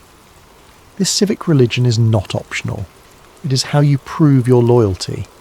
It is how you demonstrate that you are a good citizen, a reliable member of the community, someone who can be trusted. And then, in the middle of this thoroughly Roman city, there is a church. It starts small. It always does. Paul arrives in Philippi around the year 50 on his second missionary journey. He comes with Silas, Timothy and Luke. They do not arrive with fanfare. They do not have the backing of any major institution. They do not have wealthy patrons or letters of introduction from powerful people. They have a message and they have faith that God will open doors. The first door opens by a river. There is no synagogue in Philippi, at least none that Paul can find. This is unusual. In most cities Paul visits, he starts by preaching in the synagogue, where there is already a community that knows the scriptures, that understands the concept of Messiah, that has a framework for understanding who Jesus is. But Philippi has no synagogue. According to Jewish law, you need at least 10 Jewish men to form a synagogue, and apparently Philippi does not have even that many. So on the Sabbath, Paul goes to the place where Jews typically gather when there is no synagogue, by the water outside the city gates, where ritual purification can take place. He finds a group of women praying. One of them is named Lydia. She's a dealer in purple cloth, a businesswoman, someone with resources and connections. Purple dye is expensive. It is extracted from sea snails, and it takes thousands of snails to produce even a small amount of dye. Only the wealthy can afford purple cloth, which means Lydia's customers are the elite of Roman society. She's not Jewish by birth, but she's described as a worshipper of God, which means she has been attending Jewish gatherings, learning the scriptures, seeking the God of Israel, even though she was not born into the covenant community. Paul speaks to the women by the river. He tells them about Jesus. He tells them about the Messiah who was crucified and raised from the dead. He tells them about the forgiveness of sins, about new life, about a kingdom that is not of this world. And Lydia listens. The text says that the Lord opened her heart to respond to Paul's message. This is significant language. It is not that Paul's argument was so compelling that she could not resist. It is not that his rhetoric was so powerful that she was convinced against her will. It is that God opened her heart. Faith, in the biblical understanding, is not something you work up on your own. It is not something you achieve through intellectual rigor or emotional manipulation. It is a gift. It is God opening your heart so that you can receive the truth that has always been there. Lydia believes. She is baptized. Her household is baptized. And she invites Paul and his companions to stay in her home. This is how the church in Philippi begins. Not with a dramatic public sermon, not with signs and wonders in the marketplace, but with a conversation by a river and a woman's decision to believe. The church grows slowly. More people hear the message. More people believe. They meet in Lydia's home, and perhaps in other homes as well. They pray together. They share meals. They break bread in remembrance of Jesus. They read letters from Paul when he is away. They try to figure out what it means to follow Jesus in a city that worships Caesar. It is not easy. The pressure on the church is not always violent, but it is always present. In a Roman colony, civic participation is expected. The festivals, the sacrifices, the public rituals, these are not optional. They are how a person proves their loyalty to Rome. To refuse participation is to mark yourself as suspect, as different, as potentially dangerous. Christians refuse. They cannot burn incense to the emperor. They cannot call him Lord. They cannot participate in the sacrifices to the Roman gods. They cannot attend the festivals that honour Jupiter or Mars or Venus. This makes them strange. It makes them outsiders. It makes them a problem. For some members of the church, this means social ostracism. Neighbours stop speaking to them. Business relationships dissolve. Families disown them. Merchants refuse to sell to them. Employers refuse to hire them. For others, the pressure is more severe. Slaves who become Christians may face punishment from masters who view their new faith as insubordination, as a threat to the social order. A slave who believes he is equal before God, who believes he has dignity and worth, is a slave who might not be as easily controlled. Women who become Christians may face pressure from husbands who do not share their faith. Children may face pressure from parents. The family is the basic unit of Roman society, and when Christianity divides families, it threatens the stability of the entire social structure. The church in Philippi is tolerated, but barely. They are not dragged into the streets and executed, not yet anyway, but they live with the knowledge that their faith comes at a cost. They live with the knowledge that at any moment the tolerance could end. At any moment, the authorities could decide that this strange new sect is too dangerous to ignore. At any moment they could be called to account for their refusal to participate in the civic religion. And then word arrives that changes everything. Paul is in prison. The news travels slowly past from church to church, city to city, carried by travellers and merchants and messengers who move along the roads of the empire. Paul, the man who founded their community, the man who preached the gospel to them when no one else would, the man who baptized them and taught them and loved them, he's locked in chains. The details are unclear. Some say he's in Rome, awaiting trial before Caesar. Some say he is in Caesarea, held by the Roman governor Felix. who is waiting to see which way the political winds will blow before deciding Paul's fate. The distance is immense either way, and the implications are terrifying. If Paul is in prison, it means the authorities are paying attention. It means the faith that once seemed like a marginal curiosity, a strange Jewish sect that the empire could safely ignore, is now being taken seriously enough to warrant arrest. It means they could be next. But the church in Philippi does not respond with fear. They respond with love. They want to help Paul. They want to send him money, supplies, encouragement. They want him to know that he is not forgotten, that they are praying for him, that they stand with him even from hundreds of miles away. In the ancient world, prisoners are not provided for by the state. There are no prison cafeterias, no taxpayer-funded meals. If you're in prison and you do not have friends or family to bring you food, you starve. If you do not have money to bribe the guards, you suffer in the worst conditions imaginable. Paul needs help, and the church in Philippi wants to provide it. But someone has to carry it. The journey is dangerous, the roads are long.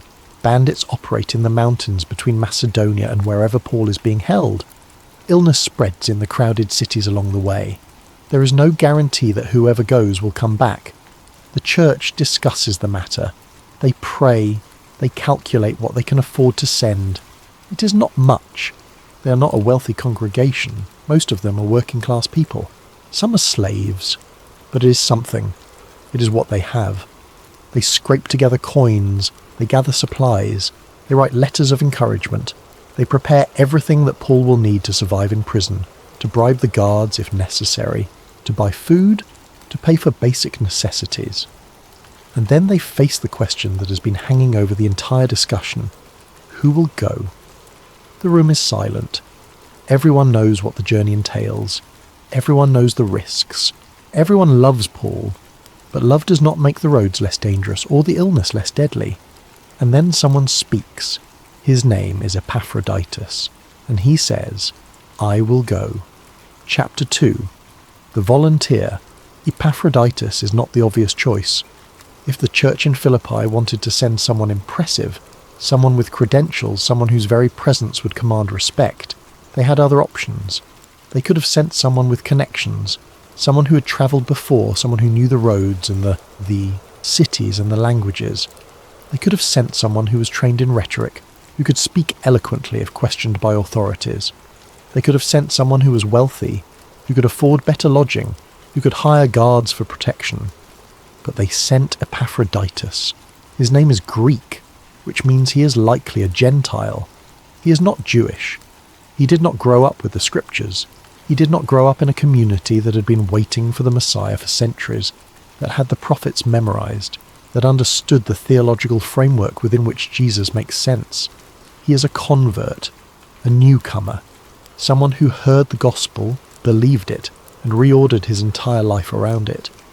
And now he is volunteering to walk hundreds of miles through dangerous territory to deliver a message to a man he has probably never met. Think about that for a moment.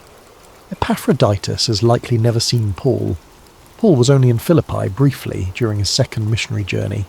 He preached, he founded the church, and then he moved on. It is possible that Epaphroditus was one of the people Paul baptized, but it is also possible that he was converted by someone else, by Lydia, or by one of the other early believers. Either way, Epaphroditus is not doing this because he has a personal relationship with Paul. He is doing it because Paul is in prison, and Paul is one of them, and Christians take care of their own. This tells us something about Epaphroditus' character. He is not doing this for recognition. There is no crowd to applaud him. There is no guarantee that anyone will even remember his name. He is doing this because it needs to be done, and he is willing to do it. The church gathers to send him off. They pray over him. They lay hands on him, asking God to protect him, to give him strength, to bring him safely home. They give him what they can, money, food, letters. They commission him not with grand titles or authority, but with trust. They trust him to carry their love to Paul. They trust him to represent them faithfully. They trust him to use the money wisely, to deliver the letters personally, to speak to Paul on their behalf. They trust him to return if God wills it. And Epaphroditus leaves. The journey begins on foot. This is how most people travel in the first century. If you are wealthy, you might have a donkey or a horse. If you're very wealthy, you might travel by cart or even by ship if you're going to a coastal city. But for most people, for people like Epaphroditus, the only option is walking. Epaphroditus walks. The distance depends on where Paul is being held. If Paul is in Rome, the journey is more than 700 miles. That is the distance from Philippi to the capital of the empire, across mountains, through valleys, along the great Roman roads that connect the far-flung provinces to the heart of imperial power. If Paul is in Caesarea, on the coast of Judea, the journey is even longer, close to 1,000 miles. It would require travelling south through Greece, crossing the Aegean Sea by ship, then walking along the coast of Asia Minor and down through Syria to reach the Roman garrison city where Paul might be held. We do not know for certain where Paul was when Epaphroditus set out. The letter to the Philippians does not specify. Most scholars believe Paul was in Rome, based on references in the letter to the imperial guard and to Caesar's household. But the uncertainty is part of Epaphroditus' reality. He's walking toward a destination that he knows only by rumour and second-hand reports. There are no reliable maps for ordinary travellers. There are no guidebooks. There is only the road and the knowledge that if you keep walking in the right direction, eventually you will arrive. The Roman roads are impressive feats of engineering. They are straight, well-paved, designed to move armies and trade goods quickly across the empire. The Via Egnatia, the great road that connects Philippi to the western coast of Greece, is one of the most important roads in the empire. It is paved with stone.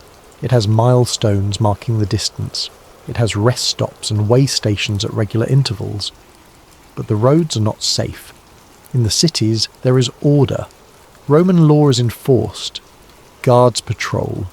Criminals are punished swiftly and publicly.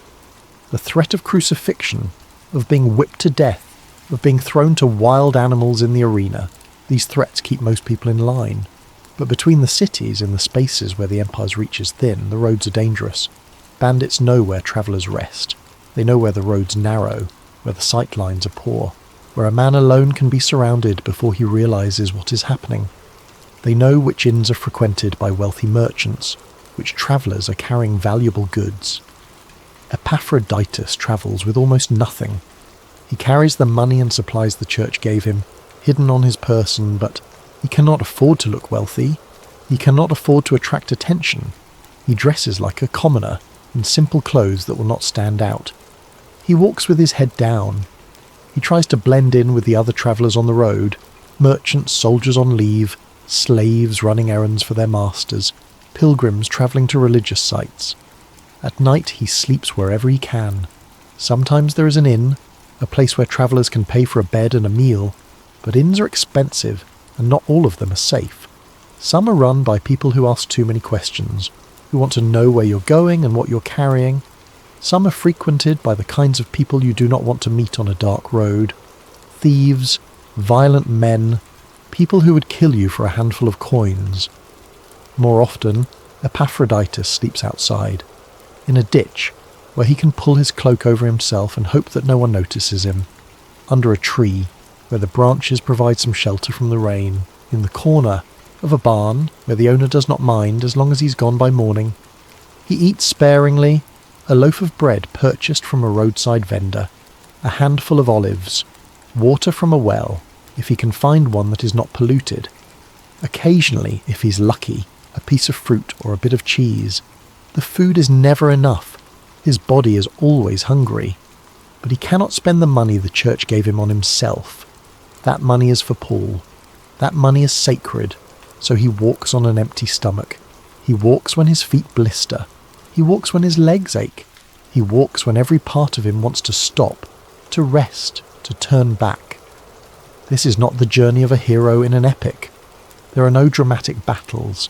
There are no narrow escapes from death. There is only the steady, exhausting grind of putting one foot in front of the other, day after day, week after week, and then, somewhere along the way, he gets sick. Chapter 3. The road of risk, illness in the ancient world is not like illness in the modern world. There are no hospitals. There are no antibiotics. There are no doctors who understand germ theory or infection. There is no concept of hygiene as we understand it, the idea that invisible organisms can cause disease, that washing your hands can prevent illness, that clean water matters. There is only the body and what the body can endure. At first, the sickness is minor, a cough, a tickle in the throat, the kind of thing that might pass with rest. But rest is a luxury Epaphroditus does not have. He has to keep moving. He has to reach Paul. He has to deliver what the church entrusted to him. The money, the supplies, the letters. These things cannot wait. Paul is in prison, suffering, possibly facing execution. Every day that passes is a day that Paul might not have food, might not have clean water, might not have the basic necessities of life. So Epaphroditus walks. The cough worsens. His throat becomes raw. Swallowing is painful. His body aches in a way that has nothing to do with the miles he has walked. This is different. This is something inside him, something wrong. The fever starts small. A slight warmth, a flush to his skin. He ignores it. He has been walking in the sun for weeks now. Of course he feels warm. Of course his skin is hot. But the fever does not go away. It gets worse. At night he shivers under his cloak even though the air is warm. During the day he feels like he is burning from the inside out. His vision blurs at the edges. His thoughts become sluggish, hard to grasp. Still he keeps walking. He walks through cities where no one knows his name. He walks through villages where no one cares that he is sick. He walks through wilderness where no one will find him if he collapses. Food becomes impossible. His stomach rebels against everything he tries to eat. The bread tastes like ash. The water tastes wrong. He forces himself to swallow because he knows he needs strength, but his body rejects it. He loses weight. His clothes hang loose on his frame. His face becomes gaunt. His eyes sink into his skull. And still, he keeps walking. Because the mission matters more than his comfort. Because Paul is waiting. Because the church entrusted him with this task, and he will not fail them. This is not heroism in the way we usually think of it. There are no crowds cheering. There are no witnesses. There is only a man, alone on a road, willing his body to keep moving when everything inside him is screaming to stop. He walks through pain that most of us will never know. He walks through exhaustion that goes beyond physical tiredness, that becomes a spiritual weight, a darkness that presses down on him with every step. He walks through moments where he is not sure if he will survive the day, where he sits by the side of the road and wonders if this is where it ends, if this is where his body finally gives out. But he stands up. He keeps walking. He thinks about the church in Philippi. He thinks about Lydia, about the other believers who scraped together their coins to help Paul. He thinks about their prayers, their faith, their trust in him. He cannot let them down. He thinks about Paul, locked in chains, depending on believers like him to survive. He thinks about the gospel, the message that changed his life, the truth that is worth dying for. And he keeps walking. The journey becomes a blur. Days blend together. He loses track of time. He only knows that he has to keep moving, that he has to reach Paul, that he cannot stop. And eventually, after weeks of walking, after weeks of sickness, after weeks of pushing his body beyond what it was meant to endure, he sees the city in the distance, Rome, or Caesarea, whichever city holds Paul. He has made it, but his body has nothing left to give. Chapter 4, Sickness Near Death. By the time Epaphroditus reaches Paul, he is gravely ill. We do not know the exact nature of his illness. The Bible does not specify medical. Knowledge in the first century is limited, and diagnoses are often based on symptoms rather than understanding of underlying causes. Some scholars speculate it was a fever, perhaps malaria or typhus, both common in the ancient Mediterranean. These diseases are spread by insects, mosquitoes for malaria, lice and fleas for typhus, and they are particularly deadly in crowded cities where sanitation is poor. Others suggest it could have been an infection, something that started small, a cut, a wound, something insignificant, and spread through his weakened body. In a world without antibiotics, even minor infections can become life-threatening. Still others think it might have been dysentery, or another gastrointestinal disease, contracted from contaminated water or food along the road. These diseases kill through dehydration, as the body loses fluids faster than it can replace them. What we do know is this: it nearly killed him. Paul, writing later to the church in Philippi, describes it plainly. Epaphroditus, he says, was sick to the point of death, not sick and recovering, not sick but improving, not sick but stable, sick to the point of death. This is medical language. Paul is not exaggerating for effect. He is not using hyperbole to make the story more dramatic. He is stating a fact as plainly as he can. Epaphroditus was dying. Think about what this means. Epaphroditus travelled hundreds of miles to reach Paul. He endured hunger, exhaustion, danger. He walked through sickness, through fever, through pain that would have stopped most men. He pushed his body beyond its limits, beyond what any reasonable person would expect. And when he finally arrived, when he finally completed the mission the church gave him, when he finally delivered the money and the supplies and the letters, his body gave out. He collapses, maybe in Paul's presence, as he is handing over the money. Maybe in whatever lodging he found near the prison after he has finally allowed himself to rest. The text does not say. What it does say is that Paul is with him. Paul sees him suffer. Paul watches as Epaphroditus' condition deteriorates, as the fever burns higher, as the strength drains from his body. And Paul can do nothing. This is important to understand. Paul is an apostle. He has performed miracles. He has healed the sick. He has cast out demons. He has raised the dead. In the book of Acts, we read about Paul healing a man who had been lame from birth. We read about Paul casting out a spirit of divination from a slave girl. We read about Paul surviving a shipwreck, a stoning, beatings, imprisonments. Paul has seen God work miracles through him. But he does not heal Epaphroditus. There is no account of Paul laying hands on him and commanding the fever to break. There is no prayer that results in immediate recovery. There is no angelic visitation, no divine intervention, no miraculous cure. Epaphroditus simply suffers, and Paul, who has seen, and so many miracles, who has been used by God to perform so many signs and wonders, can only sit by his bedside and watch. This is one of the most profound aspects of the story. It reminds us that miracles are not guaranteed, that God's power is real, but God's ways are not always dramatic, that sometimes faith means enduring rather than being rescued. Paul must have prayed. We know he prayed, because Paul prayed about everything. He prayed for the churches, he prayed for the believers, he prayed for his own thorn in the flesh, whatever that was, asking God 3 times to remove it. So surely he prayed for Epaphroditus. Surely he asked God to heal him, to restore him, to spare his life. But the healing does not come, at least not in the way anyone expects. And then word reaches Philippi. Communication in the ancient world is slow.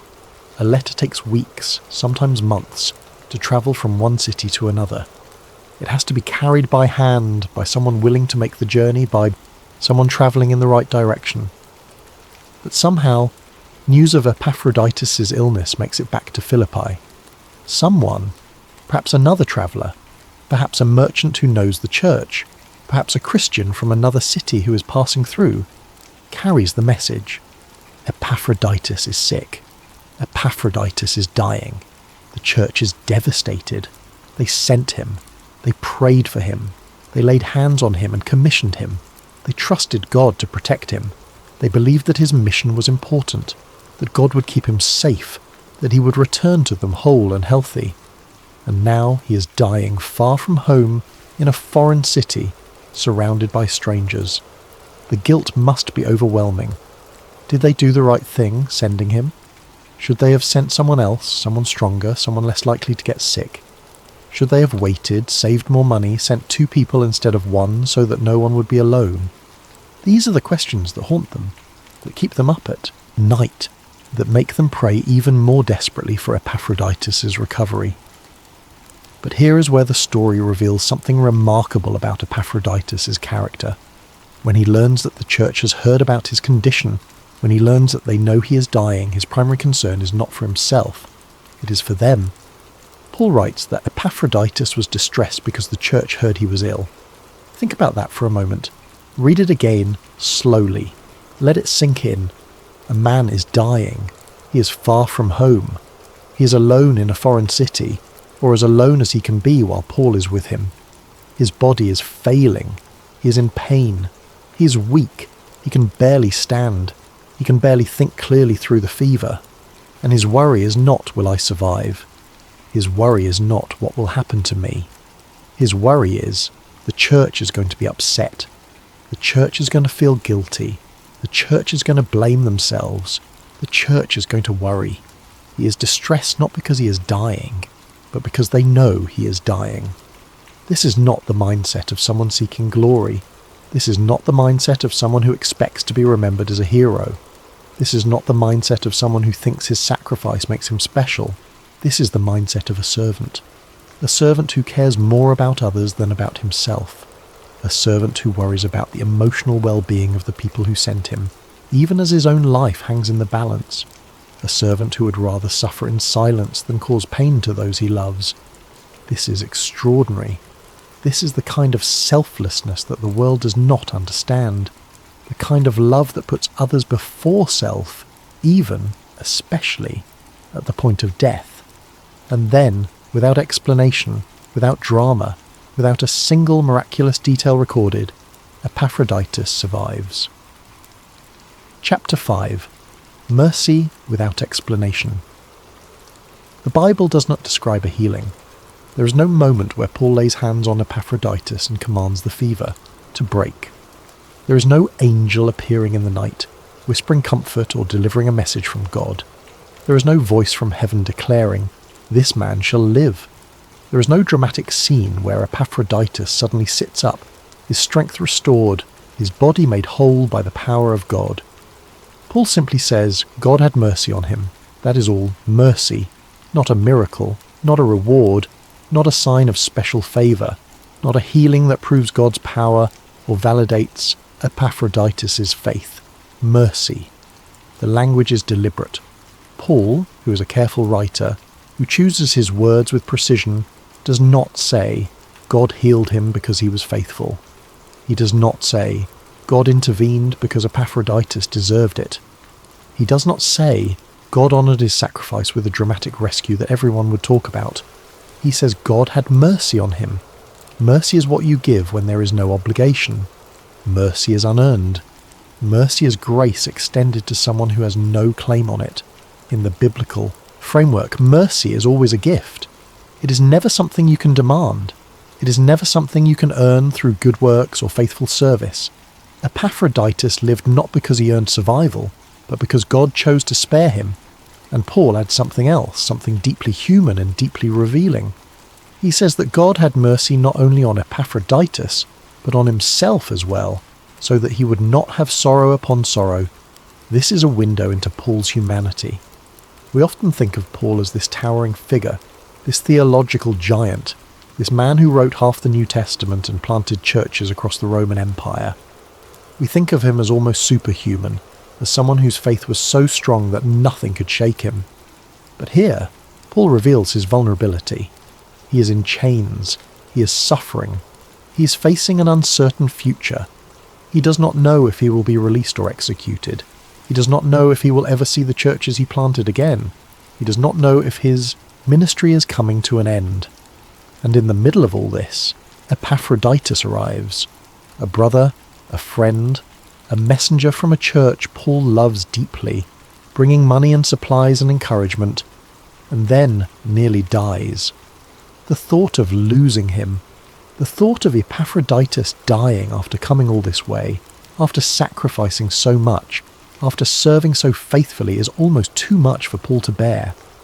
He describes it as sorrow upon sorrow, as if he is already carrying so much grief, so much pain, so much uncertainty, that the death of Epaphroditus would be the weight that finally breaks him. So God spares him. not because Epaphroditus earned it, not because Paul prayed hard enough or had enough faith, but because God, in his mercy, chose to spare them both from that particular sorrow. This is a profound theological point. It reminds us that God's mercy is not a transaction. It is not something you can bargain for or earn through religious performance. It is a gift freely given for reasons we cannot always understand. Epaphroditus recovers slowly. The fever breaks. The strength begins to return to his body. He can sit up. He can eat. He can think clearly again. But it is not a dramatic recovery. It is not an instant transformation from sick to well. It is gradual, painful, slow. His body is weak. He has lost weight. His muscles have atrophied from weeks of lying sick. He cannot walk far without tiring. He cannot carry anything heavy.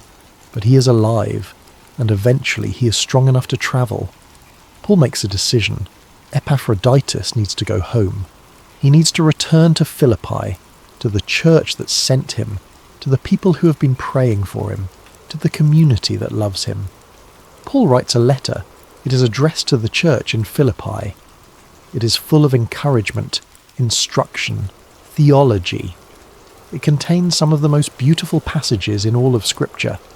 The hymn about Jesus emptying himself and taking on human form, the exhortation to rejoice in the Lord always, the promise of peace that surpasses understanding. This letter will become part of the New Testament. It will be read in churches for 2,000 years. It will be translated into hundreds of languages. It will shape the theology and practice of billions of Christians. But Epaphroditus does not know that. To him, it is simply a message from a man in chains to a church that loves him. Paul gives him the letter. He sends him home. He tells him to carry this message, to deliver it to the believers, to tell them that Paul is okay, that he is still preaching the gospel even in chains, that he has hope. And Epaphroditus, still weak, still recovering, begins the long journey back to Philippi. Chapter 6. Returning without glory. The journey back to Philippi is not triumphant. There are no crowds waiting to celebrate Epaphroditus' return. There is no parade through the streets. There are no songs written about his heroism. He is simply a man walking home, after nearly dying far from the people he loves, and the walk is hard. Epaphroditus is not healed in the dramatic sense. He is not restored to full strength. His body is still recovering from the illness that nearly killed him. He is simply alive, which is more than anyone expected, but less than anyone hoped. He walks slowly, much more slowly than he did on the journey to Paul. His legs are weak. His breath comes short. He has to rest often, sitting by the side of the road, waiting for his strength to return. The miles that he covered on the way to Paul, pushing through pain and fever, now feel impossible.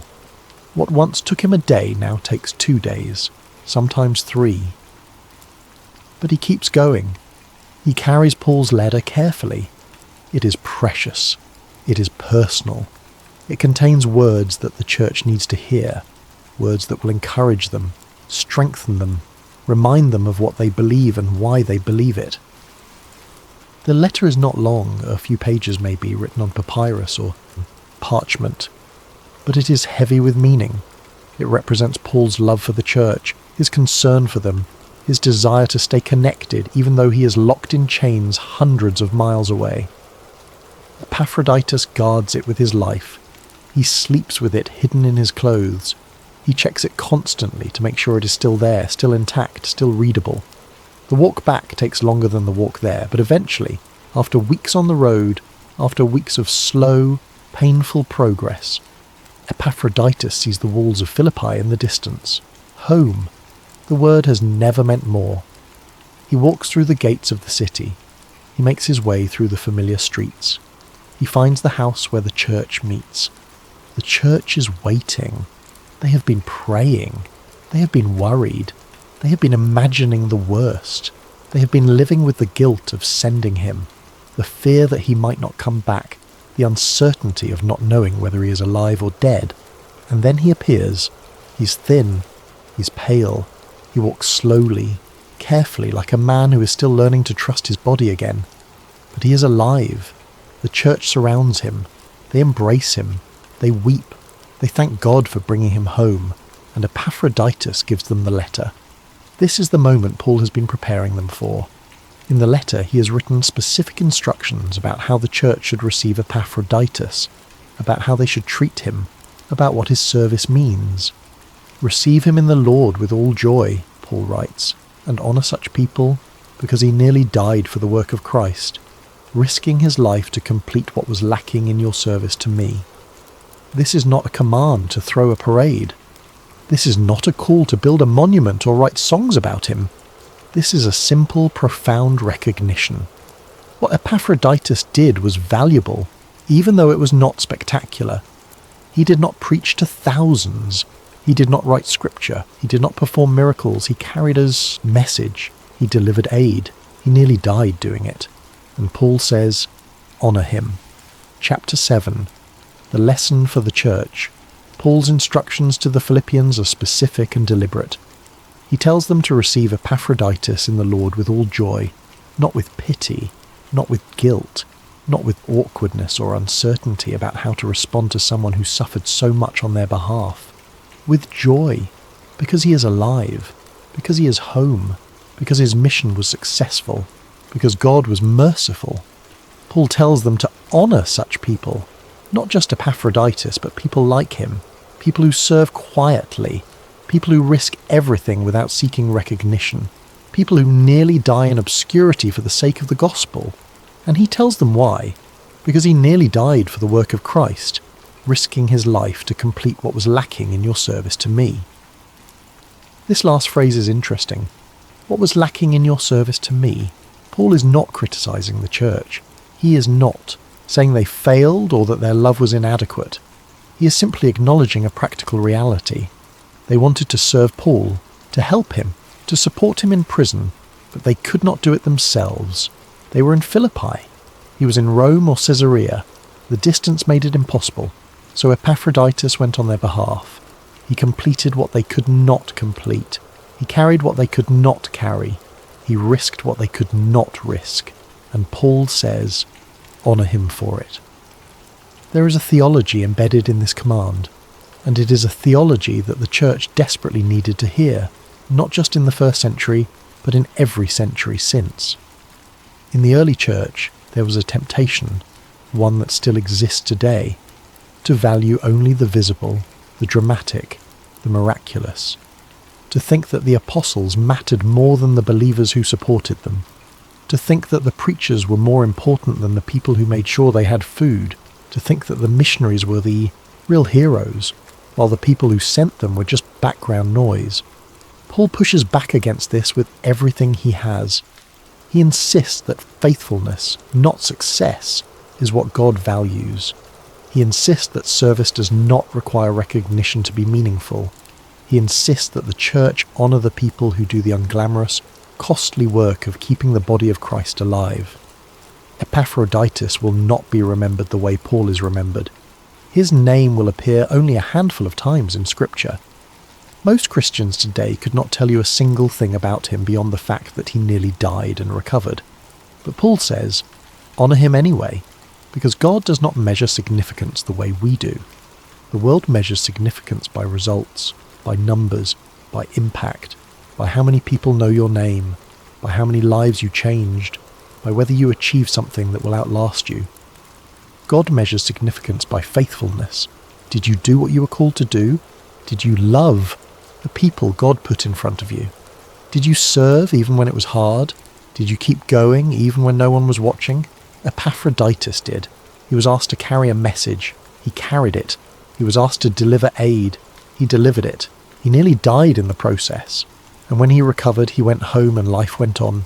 And Paul says, this is the kind of faith that matters. Not because it was spectacular, not because it will be remembered, but because it was real. The church in Philippi needed to hear this. They needed to know that their sacrifice, the money they scraped together, the prayers they offered, the brother they sent, mattered to Paul, and more importantly mattered to God. They needed to know that Epaphroditus' suffering was not wasted. that his illness was not meaningless, that his recovery was not just good luck or random chance. It was mercy, God's mercy. And that mercy meant something, and we need to hear it too. We live in a world that celebrates the spectacular. We celebrate the pastors with megachurches and best-selling books. We celebrate the missionaries who plant churches in dangerous countries. We celebrate the singers whose worship songs are sung by millions. And there is nothing wrong with celebrating those things. God uses those people. God works through them. Their ministries matter. But we forget the people like Epaphroditus. We forget the people who show up every week to teach Sunday school to 5 kids in a church basement. We forget the people who clean the bathrooms and vacuum the floors and make sure the coffee is ready on Sunday morning. We forget the people who visit the sick in hospitals, who sit with the dying, who bring meals to families in crisis. We forget the people who pray when no one is watching. The people who give generously and never want their names on a plaque. The people who serve in ways that will never make the church newsletter or the annual report. These are the people who hold the church together. And Paul says, honour them. Because this is the kind of faith that lasts. This is the kind of faith that endures when the crowds are gone, when the excitement fades, when the initial enthusiasm gives way to the long, hard work of actually living as Christians in a world that does not care about our faith.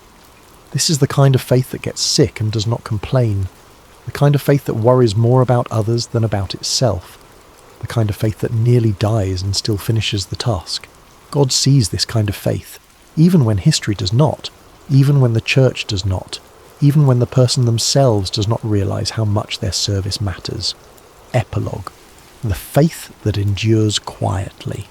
There is a certain kind of faith that the world will never applaud. It is the faith of the person who shows up when no one is watching.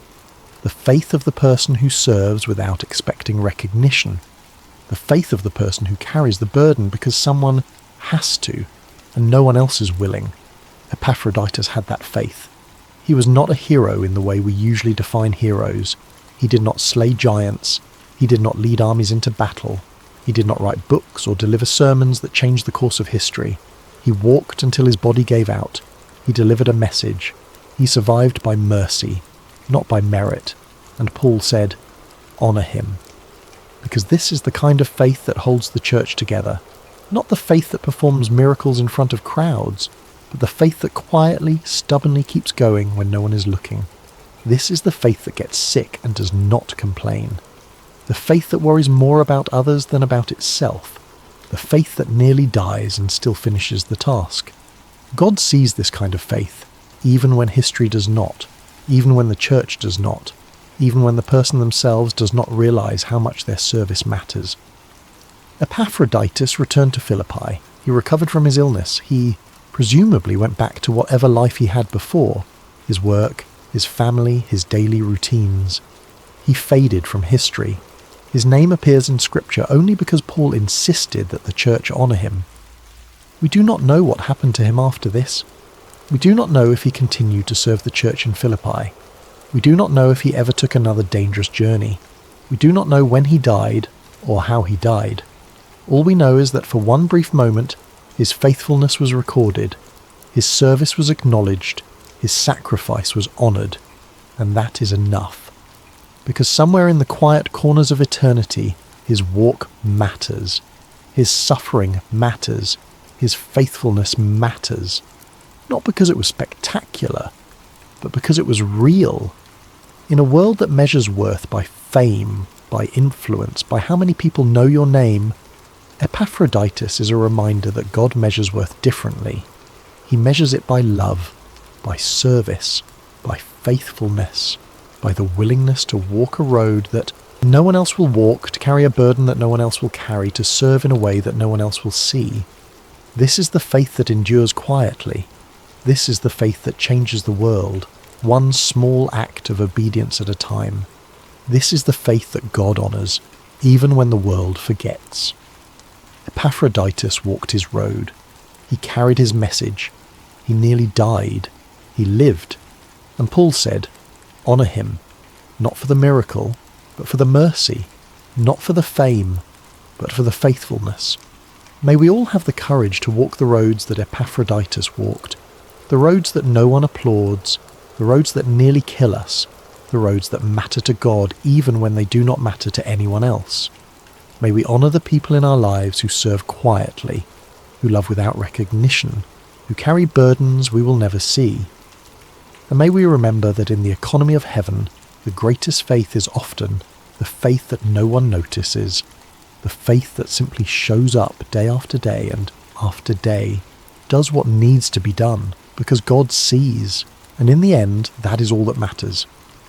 The story of Epaphroditus is not a story about miracles. It is not a story about dramatic rescues or supernatural interventions. It is a story about a man who said yes when everyone else said the journey was too dangerous. It is a story about a man who kept walking when his body begged him to stop. It is a story about a man who nearly died and then worried more about the people who sent him than about his own survival. It is a story about mercy, about the mercy of God who spares us when we do not deserve it, about the mercy we are called to show to others, recognizing their service even when it is not spectacular, about the mercy we need to give ourselves, understanding that faithfulness is enough, that we do not have to be famous or successful or remembered to matter to God. Epaphroditus matters, not because he was extraordinary, but because he was faithful, not because he did something no one else could do, but because he did what he was asked to do, not because he sought recognition, but because he served without expecting it. And that is the kind of faith that God honours, the kind of faith that endures quietly, the kind of faith that carries us through the hard seasons, the painful seasons, the seasons when no one is watching and no one cares and it feels like our service does not matter. Because it does matter. Every act of faithfulness matters. Every moment of obedience matters. Every sacrifice, no matter how small, matters. God sees. God knows. And God honours the faith that endures quietly. May we be like Epaphroditus. May we walk the hard roads with faithfulness. May we serve without seeking recognition. May we trust that God's mercy is enough, even when miracles do not come. And may we honour those who walk these roads alongside us, recognising that the most important work is often the work that no one sees. Because in the end, it is not about us being remembered. It is about being faithful, and that is enough.